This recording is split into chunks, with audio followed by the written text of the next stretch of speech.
Hi everyone, स्वागत है आप सभी का टीचिंग गोल्स के इस लर्निंग प्लेटफॉर्म पर। आई होप आप सभी लोग अच्छे होंगे। आज की क्लास आपकी रहने वाली है सीईटी मेंस की प्रिपरेशन हम यहाँ पर कर रहे हैं। एनवायरमेंटल स्टडीज ईवीएस आपका यहाँ पर जो सब्जेक्ट है वो चला होगा। बहुत सारे आपके लिए प्लेलिस्ट के अंदर अपडेट कर दिए हैं मैंने। जो नए टॉपिक मैं आपको करवा रही हूँ, टॉपिक नंबर 8 आज आपका रहने वाला है मिनरल रिसोर्सेज, खनिज संसाधन के बारे में बात करेंगे। 2 पार्ट्स में आपको ये वीडियो यहाँ पर मिलने वाली है। आज मैंने पूरा कंप्लीट आपके साथ डिस्कस किया है कि मिनरल रिसोर्सेज क्या होते हैं, इनके टाइप्स क्या होते हैं, इनको हम कैसे कंजर्व कर सकते हैं, और मेजर जो हमारे जो इंडिया के पार्ट्स में कौन कौन से खनिज है जो कि हमारे लिए इंपॉर्टेंट है उसके बारे में बात करेंगे। नेक्स्ट जो वीडियो प्रोवाइड करूंगी उसके अंदर हरियाणा से रिलेटेड जो भी जो मिनरल रिसोर्सेज है, हरियाणा के जो मिनरल रिसोर्सेज है उनके बारे में बात करें। ठीक है, बिकॉज आपका हरियाणा से रिलेटेड क्वेश्चन भी आएंगे और साथ ही आपसे यहाँ से भी क्वेश्चन पूछे जाएंगे। तो ये 2 पार्ट्स में आपको वीडियो रहने वाली है। इसके अलावा मैं आपके साथ डिजास्टर मैनेजमेंट जो है आपके साथ कंप्लीट डिस्कस कर चुकी हूँ। आई होप आप सभी ने देख लिया होगा, अदरवाइज आपको डिस्क्रिप्शन में प्लेलिस्ट मिल जाएगा हर चीज का। रोड सेफ्टी आपके साथ कंप्लीट हो चुका है, जीके आपके साथ कंप्लीट हो चुका है, और ईवीएस का डिजास्टर मैनेजमेंट, रोड सेफ्टी और जीके के पीडीएफ आपके लिए अवेलेबल है। पेड पीडीएफ के लिए आप मुझे व्हाट्सअप कर सकते हो 7419055279 पर। बहुत सारे कैंडिडेट ने जो एक्सेस है वो ले लिया है, अगर आप भी लेना चाहते तो आप ले सकते हैं। चलिए, अब आज के इस वीडियो में हम क्या क्या पढ़ेंगे। हम पढ़ेंगे मिनरल रिसोर्सेज होते क्या है, खनिज संसाधन क्या होते हैं, बाइलिंगुअल रहेगी क्लासेस, टाइप्स के बारे में बात करेंगे। उसके बाद मिनरल्स के डिस्ट्रीब्यूशन के बारे में बात करेंगे कि कहाँ कहाँ पर कौन कौन से मिनरल जो है पाए जाते हैं।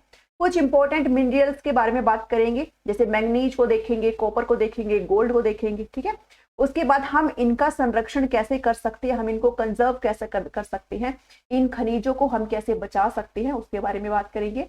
एंड देन लास्ट पे हम बात करते हैं एक्ट के बारे में पढ़ेंगे, जो कि आपका माइंस एंड मिनरल उसके डेवलपमेंट को लेकर के और उसके रेगुलेशन को लेकर के आपका एक्ट था 1957 में, और इस एक्ट को अमेंड भी किया गया था, इनमें संशोधन भी किया गया था 2015 के अंदर और 2021 के अंदर। तो ये एक्ट क्या है और इसके अंदर क्यों अमेंडमेंट करे गए हैं, क्यों संशोधन करे गए हैं, इसके बारे में भी बात करेंगे। फैक्चुअल डाटा भी मैंने यहाँ पर उठाया है जो कि आपसे पूछा जाएगा, यहाँ पे बिल्कुल पूछा जाएगा। तो these classes are presented by me. I hope आपको ये सारी सीरीज पसंद आ रही है। अगर आपको अच्छी लग रही है तो आप जरूर लाइक करके बताइए, शेयर करिए सेशन को सभी के साथ, ताकि जितने भी सीईटी के कैंडिडेट्स हैं सभी तक ये जानकारी जा सके। और टीचिंग गोल्स को सब्सक्राइब करना बिल्कुल भी ना भूलें। इसके साथ साथ हम लोग एचटेट की प्रिपरेशन भी स्टार्ट कर चुके हैं, जो कि यूट्यूब पे बिल्कुल फ्री है।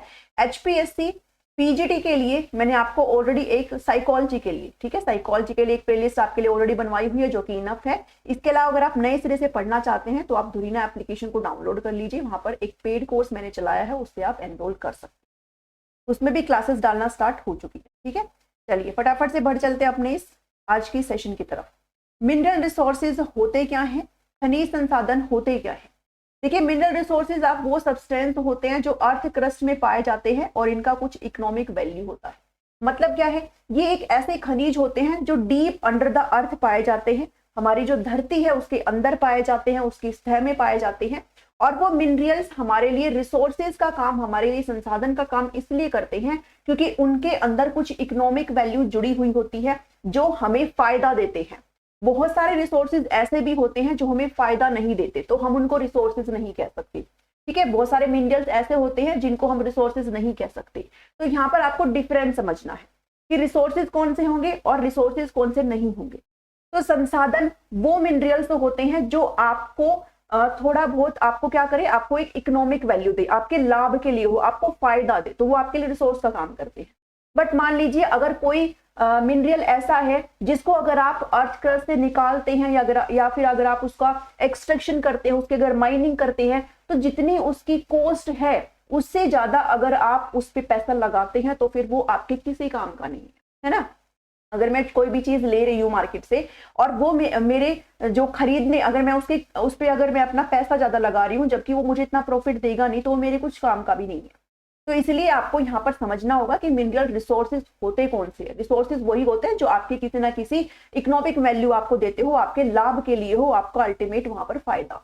ठीक है, तो बहुत सारे मिनरल्स यहाँ पर मैं कहूंगी, बहुत सारे मिनरल्स ऐसे होते हैं जो आज भी अर्थ क्रस्ट में होते हैं, बट हम या तो टेक्निकल तरीके से उनको नहीं निकाल सकते हैं या फिर उनको निकालने का जो प्रक्रिया है वो इतनी महंगी होती है कि वो इतना फायदा देगा नहीं, जबकि हम लोग उस पर ज्यादा पैसा खर्च कर देंगे, तो वो रिसोर्सेज में काउंट नहीं होते। आई होप आपको यहाँ पर समझ में आया होगा कि मिनरल रिसोर्सेज कौन से होते हैं। संसाधन जो खनिज होते हैं वो ऐसे होते हैं जो अंडर द अर्थ क्रस्ट पाए जाते हैं, और कुछ इकोनॉमिक वैल्यू उनके साथ जुड़ी हुई होती है, कुछ आर्थिक मूल्य उसके साथ जुड़ा हुआ होता है जो हमारे लाभ के लिए होता है। ठीक है, पहले ये चीज क्लियर हुई आपको कि मिनरल रिसोर्सेज होते क्या है। हर चीज रिसोर्स में काउंट नहीं होती है, देखा जाता है भाई वो आपके काम की है कि नहीं है, वो आपको फायदा दे रही है कि नहीं दे रही है। ठीक है, उसके बाद देखेंगे एग्जिस्टेंस क्या है मिनरल रिसोर्सेज का, इनके अस्तित्व के बारे में बात करेंगे। Mineral resources generally found in environment need to be extracted. भाई ये जो अर्थ के क्रस्ट में है उसमें पाया जाता है, तो उनको एक्सट्रैक्ट करना पड़ेगा, आपको निकालना पड़ेगा उनको। माइनिंग होती है, जैसे आपने कोयला देखा होगा, कोयले की क्या खदान चलती है। ठीक है, सोना है, सोना भी कहाँ, कर्नाटका में ज्यादा पाया जाता है, तो वहां से भी आप उसकी जो है माइनिंग करते हैं, तो उसको एक्सट्रैक्ट किया जाता है। हमेशा क्या, उसको निकालने की आवश्यकता होती है। And it's cost of extraction in accordance with its economic value that determine whether a particular substance will be regarded as a resource or not। ये वही बात मैंने आपको बताई है कि मिनरल्स जो है आपको निकालना पड़ेगा, आपको अर्थ क्रस्ट से निकालना पड़ेगा, और अगर आपकी लागत ज्यादा है उसको निकालने में और वो आपको इतना पैसा नहीं देगा, बट आपकी लागत ज्यादा है उसको निकालने में, तो फिर वो आपके लिए रिसोर्स का काम नहीं करता है, फिर वो आपके लिए कोई संसाधन नहीं है। बिकॉज उसमें आपकी आर्थिक जो आपकी एक तरीके से तंगी आप इसको बोल सकते हो, आर्थिक लाभ उसमें आपका नहीं है। ठीक है, तो वो इसलिए डिपेंड करता है कि वो रिसोर्स का में काउंट होगा कि नहीं होगा। तो ये चीज मैंने आपको यहाँ पर समझाने की कोशिश करी है। आई होप आपको ये बेसिक चीज थोड़ी सी है वो समझ में आई होगी। इसका एग्जाम्पल अगर लेकर के चले तो there are many rocks in which iron is found. बहुत सारी ऐसी चट्टाने हैं जिसके अंदर लोहा जो है वो पाया जाता है, लेकिन हम किसी चट्टान को लोह अयस्क तब कहते हैं जब चट्टान से लोहे का निष्कर्षण संभव हो। एक चीज तो हम तब देखते हैं कि हमें वो इकोनॉमिक लाभ दे, भाई हम अगर उसका एक्सट्रैक्शन कर रहे हैं तो हमें वो इकोनॉमिक लाभ दे, हमें फायदा दे, तब हम उसको रिसोर्स कहेंगे। दूसरी चीज ये है, हम ये भी देखते हैं कि हमारे लिए उसका एक्सट्रैक्शन फिजिबल है या नहीं है। मतलब ये है, मान लीजिए मुझे पता चला कि यहाँ एक चट्टान है, इसके अंदर बढ़िया मात्रा में मुझे कोई भी खनिज मिलेगा, और लेकिन किसी भी कारणवश मैं उसको निकाल नहीं सकती, मेरे पास इतनी अच्छी टेक्निक नहीं है कि मैं उसको निकाल लूं, मैं उसको एक्सट्रैक्ट कर लूं, तो फिर मेरे किस काम का वो खनिज, फिर वो मेरे किसी काम का नहीं है। ठीक है, तो यहाँ पर देखा जाता है कि आपके सारे खनिज रिसोर्सेज का में काउंट नहीं होते, सिर्फ वो रिसोर्सेज में काउंट होते हैं जो आपके लिए निकालने में फिजिबल हो, आपके लिए सुविधाजनक हो। उसको एक्सट्रैक्ट करना, धरती में से उसको निकालना, उसकी माइनिंग करना आपके लिए सुविधाजनक हो, साथ ही वो आपको कुछ इकोनॉमिक लाभ दे, तब जाकर के वो एक जो मिनरल है वो किसका काम करता है, वो एक संसाधन बनता है। ठीक है, थोड़ा सा लंबा हो गया, खिंच गया, बट इस चीज को समझना है तब जाकर के हम आगे बढ़े। There are some minerals which are less reactive and hence can be found as a molecule of that particular element। मतलब यहाँ पर बताया गया है कुछ खनिज ऐसे होते हैं जो बहुत ही कम रिएक्टिव होते हैं। रिएक्टिव का मतलब क्या होता है, घुलते नहीं है किसी के साथ, मिलते नहीं है किसी के साथ, रिएक्ट नहीं करते। ठीक है, और ये जो है अपने एक पार्टिकुलर एलिमेंट का मॉलिक्यूल बना के रखते हैं, जैसे सोना हो गया, गोल्ड हो गया, है ना। आपने देखा होगा जो सोने के जो आभूषण होते हैं वो इतने ज्यादा काले नहीं पड़ते हैं। ठीक है, सोना आपने देखा होगा, चांदी देखा होगा, हालांकि पड़ जाते हैं आज के टाइम में, तो क्योंकि वेदर का कंडीशन ऐसा हो गया है कि आज के टाइम में पॉल्यूशन वगैरह हो गया है। बट जो गोल्ड है वो एक तरीके से गोल्ड और प्लेटिनम ये ऐसे मिनरल होते हैं जो लेस रिएक्टिव होती है। ठीक है, जो कि किसी के साथ रिएक्शन नहीं करती है, अपने आप में ही होती है, तो इसलिए तो इनके क्या बनते हैं, आभूषण बनते हैं। तो ये चीज है एक। उसके बाद identification of greater than 2000 minerals have been done, यानी कि बहुत तरीके के मिनरल्स आपको यहाँ पर पाए जा सकते हैं। 2000 से ज्यादा मिनरल्स की अभी तक जो है एक तरीके से खोज करी जा चुकी है, जो कि इनऑर्गेनिक कंपाउंड्स में यहाँ पर मिलते हैं। बट यहाँ पर कुछ 8 बेसिक मिनरल्स हैं जो कि अबंडेंट अमाउंट में आपको मिल जाएंगे। 8 बेसिक मिनरल कौन कौन से, सोडियम। अब आपको ये भी याद रखना है सोडियम को Na से रिप्रेजेंट किया जाता है। ठीक है, जो साइंस बैकग्राउंड के होंगे उनके लिए तो ईजी होएगा, बट जो अदर बैकग्राउंड के हैं उनके लिए शायद थोड़ा सा हो जाए, बट ध्यान में रखेंगे तो हो जाएगा। सोडियम को Na बोलते हैं, पोटेशियम को K से डिनोट करते हैं, aluminium, oxygen, iron, silicon, calcium और मैग्नीशियम। ये जो 8 आपके मिनरल हैं ये क्या है, आपके अर्थ क्रस्ट में अराउंड 98.5% अर्थ क्रस्ट किससे बनी हुई है, इन 8 मिनरल से बनी हुई है, यानी कि प्रचुर मात्रा में ये आपको मिनरल्स अर्थ क्रस्ट में मिल जाएंगे, अबंडेंट मात्रा में, ठीक है, अबंडेंट मात्रा में आपको मिल जाएंगे। तो जितने भी आपके अदर मिनरल्स है वो कहीं ना कहीं इनके साथ एक तरीके से इन्वॉल्व होकर के आपको मिलेंगे। तो ये बेसिक 8 आप ध्यान में रख लेना। बेसिक कौन से 8 होंगे, सोडियम होगा, पोटेशियम होगा, aluminium, oxygen, iron, silicon, calcium और मैग्नीशियम। थोड़ा सा इसके बारे में जरूर इन 8 को थोड़ा रट लेना, ध्यान कर लेना, कुछ भी कर लेना, ठीक है। नेक्स्ट पे बढ़ते हैं। According to statistics more than 95% of energy, एक सेकेंड रुको, हाँ, आंकड़ों के अनुसार 95% अगर हम ऊर्जा का इस्तेमाल कर रहे हैं ह्यूमंस के द्वारा, अगर ऊर्जा का यहाँ पर इस्तेमाल किया जा रहा है, तो वहां पर 80% जो है रॉ मटेरियल जो हम लोग किसमें इस्तेमाल कर रहे हैं, इंडस्ट्री में इस्तेमाल कर रहे हैं। 70% यहाँ पर जो रॉ मटेरियल हम यूज कर रहे हैं एग्रीकल्चर प्रोडक्शन में कर रहे हैं, जो कि कहाँ से आता है, मिनरल रिसोर्सेज से। यानी कि ह्यूमन बीइंग अगर एनर्जी का इस्तेमाल कर रहे हैं तो वो 95% कहाँ से आती है, वो इन्हीं खनिज संसाधनों से आती है। ये थोड़ा सा आपके लिए स्टैटिस्टिक्स भी मैं लेकर के आई हूँ, बिकॉज आप कई बार बोलते हो कि डाटा नहीं है, डाटा नहीं है। अब तो बहुत सारे डाटा है, ठीक है, अब इनको बस पढ़ते रहो इन चीजों को। तो टाइप्स ऑफ मिनरल रिसोर्सेज पर आ गए फाइनली। फिर से थोड़ा सा बता देते हो कि रिसोर्स हर मिनरल रिसोर्स में नहीं आता है, उसके लिए पता करना पड़ेगा भाई उसका जो एक्सट्रैक्शन का कॉस्ट है कहीं ना कहीं उससे ज्यादा ना हो, ताकि आपको लाभ ना हो। आपको लाभ होना चाहिए उससे, अगर आप उसको धरती से निकाल रहे हो तो आपका लाभ हो उससे, साथ ही उसका निकालना फिजिबल हो कि आप उसको निकाल पाए। ऐसा नहीं है कि वो धरती में गड़ा है और आप उसको निकाल ही नहीं सकते, फिर वो आपके लिए रिसोर्स में काउंट नहीं होगा। तो उनकी केमिकल और फिजिकल प्रॉपर्टीज के बेस पे मेटल्स को जो है 2 कैटेगरी में यहाँ पर बांटा गया है, मेटालिक एंड नॉन मेटालिक। ऐसे मिनरल्स जिनके अंदर मेटल होते हैं वो मेटालिक, और ऐसे मिनरल्स जिनके अंदर मेटल्स की मात्रा नहीं होती वो कौन से होते हैं, वो नॉन मेटालिक होते हैं, ठीक है। एक एक करके पढ़ेंगे। मेटालिक मिनरल्स कौन से होते हैं, These are the metals which are hard। अब देखिए इनके अंदर मेटल होते हैं और मेटल की प्रॉपर्टी क्या होती है, मेटल हार्ड होते हैं। तो अगर मेटल हार्ड होते हैं तो ये मिनरल्स भी कैसे होंगे, ये भी आपके हार्ड होंगे। हार्ड का मतलब क्या होता है, ठोस होते हैं, ठीक है। ऐसी धातुएं जो कठोर होती है, साथ साथ वो इलेक्ट्रिसिटी को भी कंडक्ट करते हैं, यानी कि उनके अंदर से आप बिजली भी पास कर सकते हो, कंडक्ट करते इलेक्ट्रिसिटी को, और हीट को भी, यानी कि ऊष्मा को भी कंडक्ट करते हैं। आपने मेटल और नॉन मेटल पढ़ा होगा। मेटल की प्रॉपर्टी क्या होती है, मेटल हार्ड भी होते हैं, मेटल इलेक्ट्रिसिटी को कंडक्ट भी करते हैं, और मेटल के अंदर से हीट भी पास होती है, जबकि नॉन मेटल में ऐसा कुछ भी नहीं होता, ठीक है। तो अगर आपके मिनरल्स में मेटल है तो मेटल अपनी प्रॉपर्टी तो लेकर के आएगा, ठीक है। तो मेटल कैसे होते हैं, मेटालिक जो मिनरल्स है वो हार्ड भी होते हैं, इलेक्ट्रिसिटी को भी कंडक्ट करेंगे और हीट भी इनके अंदर से निकलेगी। तो ये कुछ कैरेक्टरिस्टिक्स है। साथ ही ये क्या है, लस्टर होते हैं और शाइन, यानी कि इनके अंदर थोड़ी सी क्या होती है, चमक होती है, ठीक है। ऐसी धातुओं को क्या बोला जाता है, मेटालिक मिनरल्स बोला जाता है, यानी कि धात्विक खनिज बोलते हैं, क्योंकि इनके अंदर क्या होते हैं, इनके अंदर धातु होते हैं। एग्जाम्पल कौन से हो गए, एग्जाम्पल आपका सिल्वर हो गया, एग्जाम्पल क्रोमियम हो गया, टिन हो गया, निकल हो गया, copper, iron, lead, aluminium, gold और जिंक, ठीक है।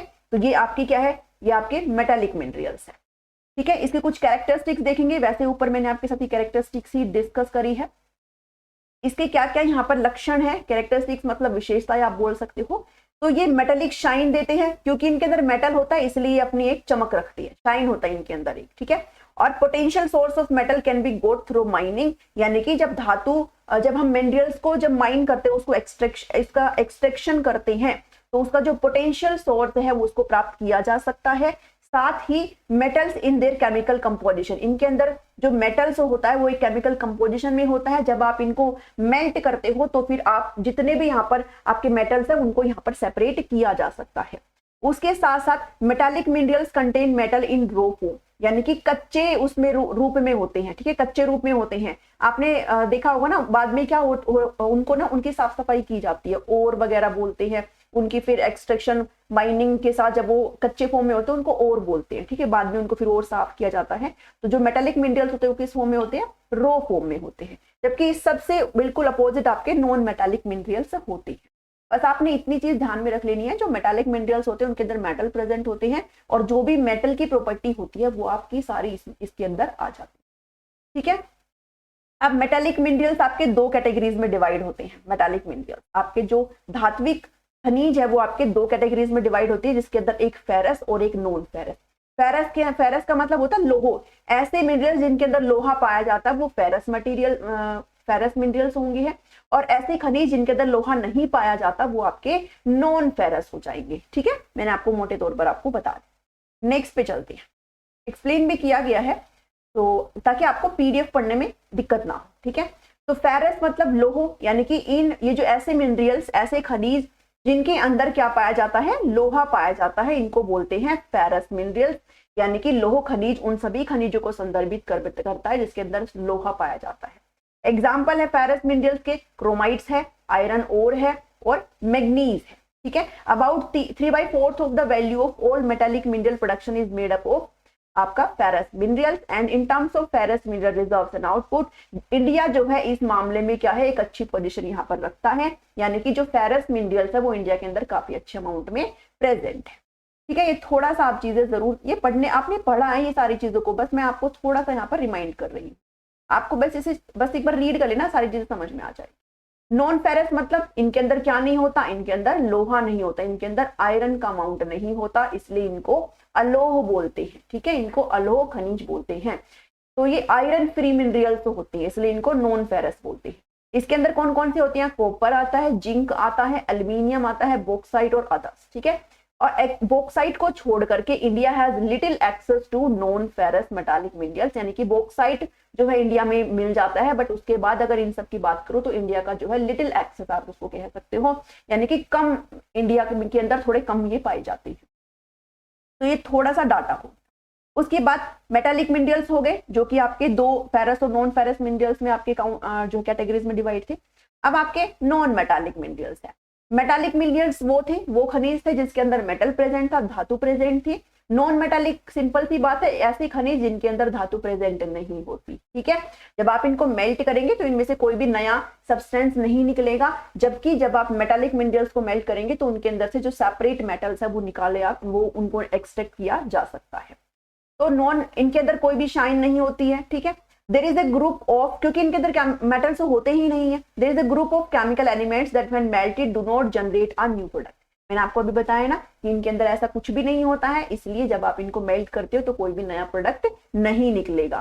सब special group are called non metallic minerals. Simple सी भाषा में बस इतना याद रखना कि जो नॉन मेटालिक मिनरल्स होते हैं उनके अंदर मेटल की प्रेजेंस नहीं होती है, तो मेटल के जितने भी कैरेक्टरिस्टिक्स हैं वो इसके अंदर नहीं आएंगे। इसके एग्जाम्पल है जैसे dimension stone, halide, sand, gypsum, uranium metal, gravel. ठीक है, तो आप इनको यहाँ पर अच्छे से, हिंदी मीडियम वाले भी यहाँ अच्छे से पढ़ सकते हैं, सारी चीजें आपको दी। नेक्स्ट पे पढ़ते हैं आप, नेक्स्ट है आपका फ्यूल मिनरल्स। ठीक है, फ्यूल मिनरल्स, अब ये ना किसके टाइप्स है, ये आपके नॉन मेटालिक मिनरल्स के टाइप्स है।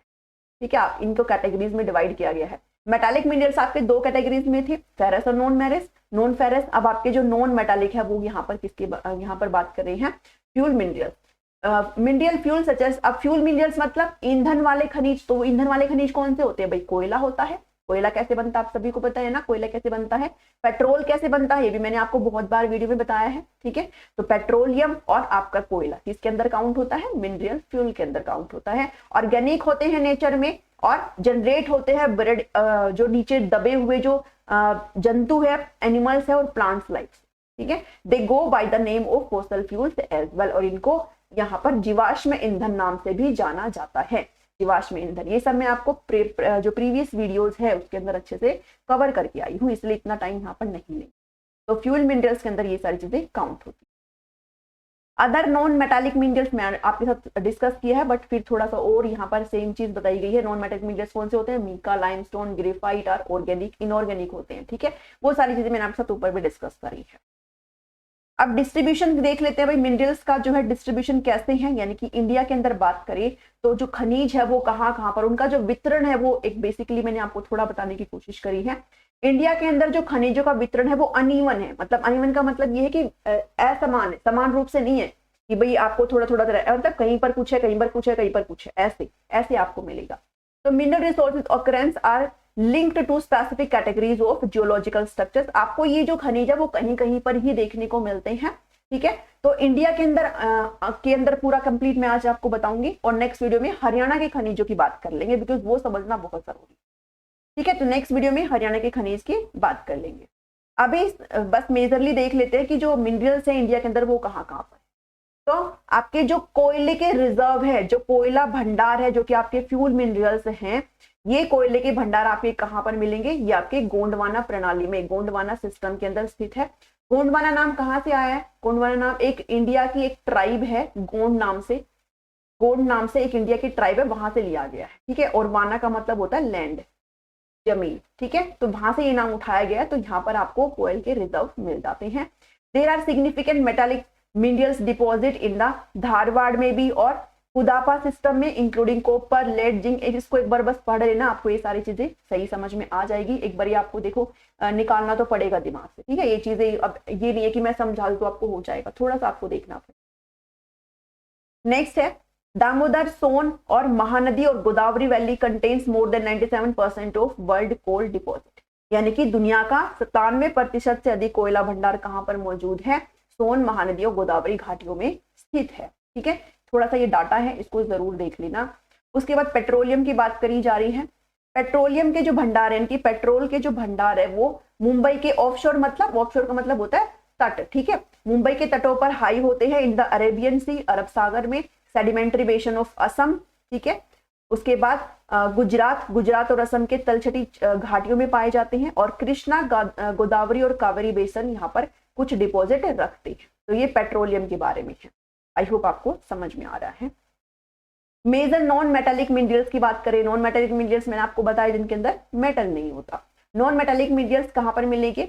विंध्यान सिस्टम, जिसके अंदर जिप्सम है, कैल्शियम है, लाइमस्टोन और डोलोमाइट है, ठीक है। Ancient crystalline rocks of the peninsular plateau region of the India, the majority of metallic minerals are found, ठीक है। तो मेजॉरिटी कहां पर पाई जाती है? मेजॉरिटी आपकी कहां पर पाई जाती है? भारत के प्रायद्वीपीय पठारी क्षेत्र की प्राचीन क्रिस्टलीय चट्टानों के अधिकांश क्षेत्रों में। तो ये आप थोड़ा सा देख लें, डाटा है ये, इसको तो आपको थोड़ा सा देखना ही पड़ेगा। सम इंपॉर्टेंट मिनरल्स, अब कुछ इंपॉर्टेंट मिनरल्स के बारे में बात करेंगे सेपरेट करके, ठीक है। जिसके अंदर आपको आयरन, आयरन के बारे में पढ़ना है, लोहो अयस्क के बारे में पढ़ना है, इसको तो जरूर पढ़ेंगे। और जितने भी मैंने आपके लिए 5-6 यहाँ पर लाए ना, सारे इंपॉर्टेंट है। तो आयरन और लोहो अयस्क और आयरन और ore resources that are fairly numerous in India and is of very high grade with an iron content of more than 60%। यहाँ पर आपको नीचे मैंने एक टेबल दी है, उसके थ्रू समझेंगे। आयरन और जो है एक टेबल के थ्रू मैंने आपको यहाँ पर बताया है। इसके अंदर टाइप्स ऑफ आयरन और है और कितने परसेंट यहाँ पर आपको तत्व मिलते हैं, कंटेंट मिलता है आयरन का, या फिर कुछ टाइप और इनके अंदर आयरन की प्रेजेंट कितनी होती है। इसके अंदर पहला आपका हेमेटाइट है, हेमेटाइट को हिंदी में भी हेमेटाइट ही बोलते हैं। रेड और है, ये लाल अयस्क है और इसके अंदर 68% लोहा आपका पाया जाता है, ठीक है। ये टाइप्स है कुछ आयरन ओर के। फिर है मैग्नेटाइट, जो कि आपका ब्लैक ओर है और इसके अंदर 60% है। फिर आपका लिमोनाइट है, जो कि येलो ओर है और इसके अंदर 35 से 50% का लोहा यहाँ पर पाया जाता है, ठीक है। नेक्स्ट पे चलते हैं। आई होप ये सारी चीजें समझ में आ रही है। अगर आप पीडीएफ लेना चाहते हो, आप तसल्ली से बैठ के इस चीज को पढ़ सकते हैं। फिर है in the countries north eastern, यानी कि उत्तरी पूर्वी जो आपका प्लेट्यू रीजन है, आयरन के जो ओर है, माइंस है, वहां पर लोकेट करते हैं नियर द कोल डिपॉजिट, जो कोयले के भंडार है उनके पास ही। और जो स्टेट ऑफ उड़ीसा, झारखंड, छत्तीसगढ़, कर्नाटका, ये जो है राज्य है जहां पर आपको इनकी मात्रा मिल जाती है।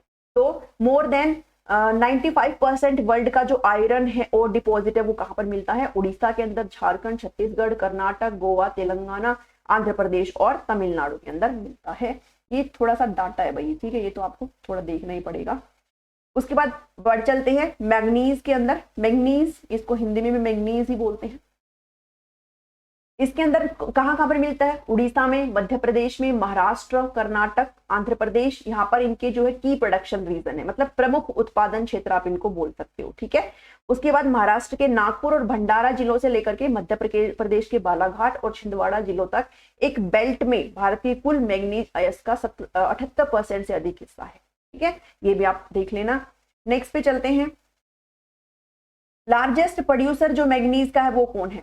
सबसे ज्यादा कहां पर प्रोड्यूस होता है मैग्नीज? तो हमारे इंडिया के अंदर तो मध्य प्रदेश, ठीक है, मध्य प्रदेश में, यानी कि नेशन वाइड, पूरे राष्ट्र में, पूरे इंडिया में, नेशन वाइज जो है पूरे इंडिया में 33% यहाँ पर आपका प्रोड्यूस किया जाता है।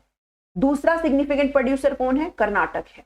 कंट्रीब्यूटर से 26% जो है ओवरऑल यहाँ पर आउटपुट मिलती है। यहाँ पर 33% है नेशन का जो टोटल आपका मैग्नीज है वो मध्य प्रदेश में है और 26% आपका कहाँ पर है? कर्नाटका में, ठीक है। एंड हैज माइंस इन, और इसके जो खदान है वो कहाँ पर है? धारवाड़, बलारी, बेलागवी, नॉर्थ कैनरा और उसके बाद ये चिक्कमगलुरु, ठीक है, शिवमोगा, चित्रदुर्ग और तुमकुर में खदानें हैं इनकी, ठीक है। तो ये थोड़े नाम है, ध्यान रखो। मैंने अपनी तरफ से पूरी कोशिश करी है आपको सारा डाटा प्रोवाइड करूं, ठीक है। अब आप पढ़ लेना इस चीज को। ये राग मैंगनीज रॉक है, एक तरीके से चट्टान की फॉर्म में है। फिर चलते हैं बॉक्साइट की तरफ, क्योंकि हम यहाँ पर मिनरल्स की बात करें तो आपको मिनरल्स पढ़ने ही होंगे। तो बॉक्साइट की तरफ चलेंगे। ये आपका नॉन फेरस है, ठीक है। नॉन फेरस का मतलब क्या है, इसके अंदर किसकी मात्रा नहीं है, इसके अंदर लोहे की मात्रा नहीं है, आयरन फ्री है, ठीक है, नॉन फेरस है। Metallic, non ferrous metallic material called bauxite, यानी कि इसके अंदर लोहा नहीं है, is use to make aluminium, इसको एक तरीके से एल्यूमिनियम बनाने में इसका इस्तेमाल किया जाता है। कहाँ कहाँ पर मिलता है, तो ये आपका मिलता है झारखंड में, महाराष्ट्र में, मध्य प्रदेश, छत्तीसगढ़, गुजरात, कर्नाटका, तमिलनाडु, गोवा और उत्तर प्रदेश के यहाँ पर एक तरीके से रिजर्व, यहाँ पर आप कह सकते हो। मेजोरिटी जो है इंडिया के बॉक्साइट का प्रोडक्शन का वो कहाँ पर है, उड़ीसा के अंदर है। तो कौन सा और मेजोरिटी में कहाँ पर, किस स्टेट में है, एक बार वो ध्यान में कर लेना, ठीक है। सारा नहीं पढ़ पाओ तो एक बार मेजोरिटी का जरूर देख लेना। ये आपका बॉक्साइट और है। उसके बाद है कॉपर की बात करी गई है। कॉपर मतलब तांबा होता है।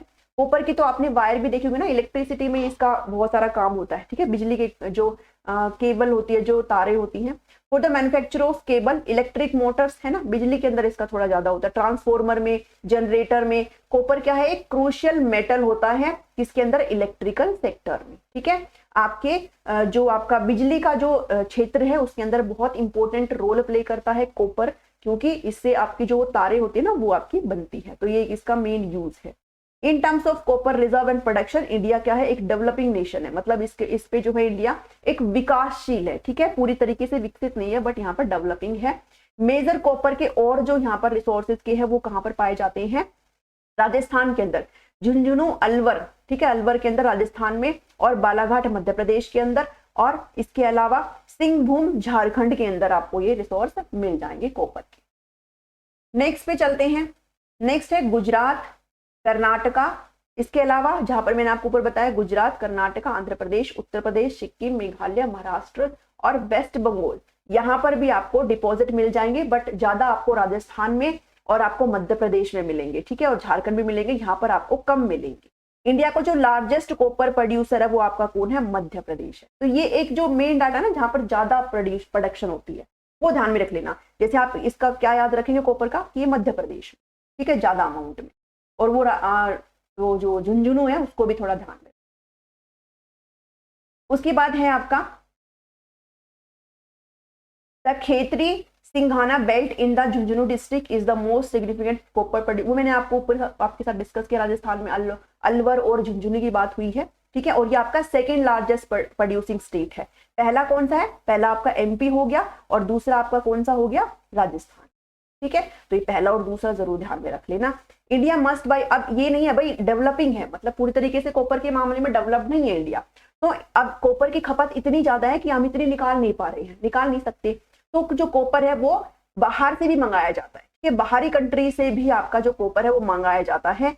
तो most imports are made in the United States और कनाडा, जिम्बाब्वे, जापान और मैक्सिको, ठीक है। भारत को अन्य देशों से तांबा खरीदने की जरूरत है, क्योंकि हमारी जो जरूरतें हैं वो हमारे घरेलू जो तांबा है उससे कंप्लीट नहीं हो रही है, इसलिए हम बाहर से भी इसका जो एक तरीके से आयात है वो करते हैं, ठीक है। नेक्स्ट है जो वो मीका है, अभ्रक आप इसको बोलते हो हिंदी में।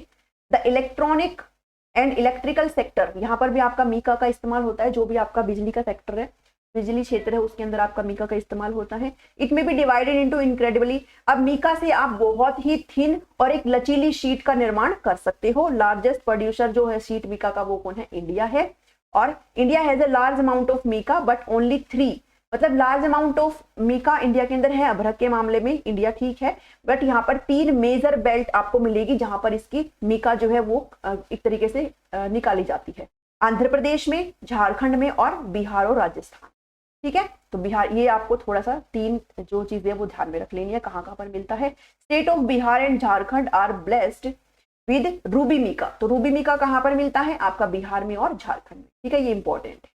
इन बिहार द डिस्ट्रिक्ट ऑफ गया, मुंगर और भागलपुर, यहाँ पर मीका के डिपॉजिट काफी अच्छी मात्रा में मिलते हैं। साथ ही best mica is made in Andhra Pradesh, Andhra Pradesh का नाम काफी जगह पर आया है, तो आंध्र प्रदेश का नाम थोड़ा सा आप देख लेना, आंध्र प्रदेश में कौन कौन सा मिलता है, जैसे अभी कॉपर की भी बात हुई है, ठीक है, फिर मीका के मामले में भी आंध्र प्रदेश सही है, तो फिर आंध्र प्रदेश के बारे में एक बार देख लेना कौन कौन से मिनरल यहाँ पर अच्छे अमाउंट में मिलते हैं। फिर आपका जो लास्ट मिनरल है, इतनी ज्यादा मैंने इंक्लूड नहीं करी है, मेन करे हैं बस, जो गोल्ड है। गोल्ड क्या है, आपका सोना होता है, सभी को पता है, ये एक प्रीशियस मेटल होता है, प्रीशियस तो होता ही, और आज के टाइम में तो बहुत ही जबरदस्त प्रीशियस है ना, इतना महंगा हो गया है। तो आपका जो गोल्ड है वो एक तरीके से क्या है, प्रीशियस गोल्ड है, ठीक है, रिएक्टिव भी नहीं होता। There are 3 gold field. अब हमारे अंदर, हमारे इंडिया के अंदर 3 जो है आपके सोने के क्षेत्र है जहां पर आप निकालते हो। इसके अंदर रामगिरी गोल्ड फील्ड है जहां पर अनंतपुर डिस्ट्रिक्ट, उसके बाद कोलार गोल्ड फील्ड है कोलार डिस्ट्रिक्ट के अंदर, और हट्टी गोल्ड फील्ड है रायचूर डिस्ट्रिक्ट के अंदर। और ये सारे कहां पर है, कर्नाटका में और आंध्र प्रदेश में है। तो कर्नाटक जो है गोल्ड के मामले में नंबर 1 पर है, कर्नाटक को ध्यान में रखें, ठीक है। तो सभी कर्नाटक में और आंध्र प्रदेश में है, ये भी ध्यान में रखेंगे। उसके बाद India top gold producing state, यानी कि जो टॉप गोल्ड प्रोड्यूसिंग स्टेट कौन हो गया, कर्नाटक, ठीक है, इंपॉर्टेंट है, इसको ध्यान में रख लेना। Kolar gold field contains a gold resource across an area of 80 kilometer square में फैला हुआ है, और region is still India's main source of gold export. और ये जो कोलार है, कोलार गोल्ड फील्ड है, ये अभी मेन, इसका ना नाम पूछा जा सकता है आपसे, ठीक है, कौन सी gold field, Kolar. Kolar gold field जो है मेन एक तरीके से जो है सोर्स का काम करती है, जहां पर हम कोयला कह रही हूँ, जहां पर हम सोना एक तरीके से एक्सपोर्ट करते हैं। One of the world deepest mine is Kolar gold field. बहुत इंपॉर्टेंट है ये वाला पैराग्राफ, इसको बहुत अच्छे से ध्यान में रखें, ठीक है। दुनिया की सोने की सबसे गहरी खदानों में कौन सी है, कोलार गोल्ड फील्ड है, ठीक है। डाटा बताना कैसा लगा, मुझे तो बहुत ही ऐसा लग रहा है जैसे यहाँ से आपका क्वेश्चन आ जाएगा। उसके बाद कंजर्वेशन पे बात करते हैं। अब देखिए, हम रिसोर्सेज का इस्तेमाल कर रहे हैं तो उसका संरक्षण भी हमें बिल्कुल करना चाहिए, और आज के टाइम में हम जो रिसोर्सेज इस्तेमाल कर रहे हैं बहुत ही अनलिमिटेड लेवल से कर रहे हैं, तो हमारी फ्यूचर जनरेशन के लिए भी सारी चीजें बची रही, इसलिए हमें इसका कंजर्वेशन करना बहुत जरूरी है। जब हम कंज्यूम करते हैं मिनरल रिसोर्सेज को, और जितने भी आपके रिसोर्सेज वो इरिवर्सिबल, इरिवर्सिबल का मतलब होता है कि आप उसको पलट नहीं सकते, भाई आपने यूज कर लिया और फिर आप वापस से उसको ले आओ, तो वो इरिवर्सिबल होता है। Hence, once consumed, it become another chemical compound which is completely different. जब आप इसको एक बार उपयोग उसका कर लेते हो तो उसके बाद वो दूसरा कुछ अलग ही बन जाता है, सेम जो पहले था वैसा नहीं बनता, तो क्योंकि वो इरिवर्सिबल है। रिवर्सिबल का मतलब होता है, रिवर्सिबल का मतलब होता है कि आप अगर ए से बी में जा रहे हो, आप अगर ए से बी में जा रहे हो तो आप बी से वापस ए में भी आ सकते हो, तो वो आपका रिवर्सिबल होता है, ठीक है। लेकिन इरिवर्सिबल होता है, आप अगर ए से बी में गए तो फिर वापस पलट के नहीं आ सकते हो, तो ये इरिवर्सिबल चेंज होती है। अगर आपने एक बार रिसोर्सेज का इस्तेमाल कर लिया तो वो इरिवर्सिबल है, ठीक है। तो अगर आप ऐसी, जैसे आप कोयले का इस्तेमाल करते हो, भाई कोयला जो है इतना आसानी से नहीं सारी चीजें मिलती है, कोयला बहुत ही लाखों करोड़ों साल लग जाती है कोयले को बनने में, पेट्रोल को बनने में, ठीक है। ये सारी चीजें क्या है, बहुत एक तरीके से प्रीशियस आप इसको कह सकते हो। मिनरल रिसोर्सेज जैसे कोयला, पेट्रोल, ये सारी क्या है, बहुत सारी थाउजेंड्स ऑफ ईयर इनका प्रोडक्शन में लग जाते हैं। तो अगर आप एक बार कंज्यूम करते हो तो आप तो जल्दी से कंज्यूम कर देंगे, बट इनको बनने में टाइम लगता है ना, तो इसलिए इन रिसोर्सेज का कंजर्वेशन यहाँ पर बहुत जरूरी है, ठीक है। इसका यहाँ पर प्रिजर्वेशन बहुत जरूरी है, इनका संरक्षण यहाँ पर बहुत जरूरी है। नेक्स्ट है अबोव एक्सप्लेनेशन क्लियरली शोज। अब यहाँ से हमें बिल्कुल क्लियरली पता चल गया कि कंजम्पशन जो है मिनरल्स का वो एक साइकिल नहीं है कि भाई आपने एक जगह से स्टार्ट किया वापस से आप इधर आ जाएंगे, ये एक साइकिल नहीं है, बल्कि एक वन वे प्रोसेस होती है कि आपने एक बार कर लिया वापस से आप नहीं आ सकते इसके ऊपर। तो साइकिल नहीं है कि भाई आपका एक चक्र घूमता रहेगा, आपको फिर से वो चीज मिल जाएगी, ये एक वन वे प्रोसेस है।